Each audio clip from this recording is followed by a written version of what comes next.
kod yawuoto nagi kaachiel kod nyio nagi mago mabiro bedo ka riwore kod mbalariany mopogore opogore kochakore dwe mar 9 mano ma higani kaachiel kod jopuonjre madhi mbele kod tiegruok margi mar mondo mi wagoane mbaka ni chenro mano mar siro somb jopuonjre kokalo e new funding model mane jatend piny Kenya William Ruto okelo kochakore higa mar 2023 osebedo yo machalo nade kalo ni nyaka sani nitiere weche maliekore ni nitiere jopuonjre moko makoro riambo ni jonyuol magi osewito ngimagi mar mondo mi yud thuolo mano mar yudo hola makore lach.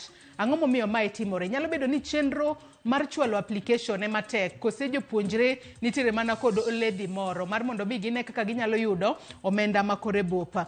Nyakora Mugia Jwang rawere mabobedo ka godo kae gibobedo ka ginyiso ne kinde mane gichwalo kwayo margi mar mondo mi giyud hola mar HELB. Ne chenro no ne yot kose en chenro mas moko nyalo wacho ni otek mar mondo mi gikone koro ka isedonje mbalariany kacha tiyud sira mar omenda mar somo. Mabobedo kae ka watwa kamano kochakore saa 4:30 nyaka saa 7 mar odiochieng'. Kata kamano kaka pile Nyakora Mugia Jwang wabobedo ka wachako kod weche manyien. Itudri kodwa kochakore sani namba mar ote machuok 236000. Facebook ibiro yudo achiel kachiel Ramogi TV X @Ramogi TV. Kan mini yalo tudri kode Facebook page mara ibiro yuda Joyce Oduor, mbui mara mar X ibiro yuda @JoyceOduor_. Bed koda nyaka giko mar chenro mar duond rawero odiochieng' makawuono kendo machiegni. Nyinga Joyce Oduor. Kawachako kod weche manyien en ni familia moro e gweng'a ma Kimalal e kar chung' od bura ma Soin Sigowet ywago ratiro mar wuodgi ma jahigni 28 mane owito ngimane. Hilary Kipkemoi wachore ni ne otho bang' monj mane otimne e od math moro manitiere Sigowet. Wuon Hilary mong'ere kaka Bernard Kirui wacho ni Hilary ne ogo gi ji 6 e od math kata club ka iseye gi kuo e kinde mane jirende ne otemo reso ngimane kendo chwale e stesind obila ma Sondu. Obila ne ogolo chika mondo ring kode e od thieth ma Sigowet kata kamano kuom hawi marach ne owito ngimane gi adhonde mag hinyruok mane oyudo.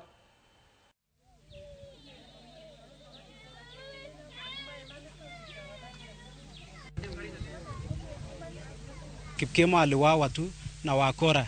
Na paa yenye alikuwa nayo ni mwenye paa ni askari wa polisi. So tunaomba serikali afuatilie hiyo maneno na wafanye hii uchunguzi haraka sana ndio tupate haki ya mtoto wetu. Asubuhi tulipata ripoti tukaambiwa ako hospitali, tukafika alikuwa mochari. Alikuwa amekufa. Na mtu wa mochari alituambia alikuwa bado hajakufa akichukuliwa huko. Kwanza kabla hajachukuliwa hospitali tunaambiwa alichukuliwa Sondu. Au wenye wanafanya hiyo paa wakaandika ripoti ya kwamba yeye ni mwizi aliipa pesa.